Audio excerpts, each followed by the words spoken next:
What's up guys? In today's quick tutorial we'll explore how to easily connect Samsung Galaxy Buds to new iPhones. So let's begin.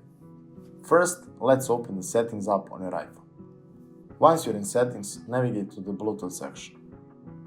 Make sure to turn it on if it's not already enabled. Next, ensure your Galaxy Buds are fully charged and ready to pair. Place them in charging case, close the lid, and then open it again. They should now appear on your phone's Bluetooth list.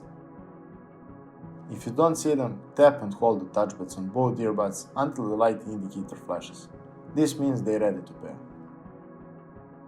Once you see them on the list, simply tap on them and they should automatically connect within a few seconds.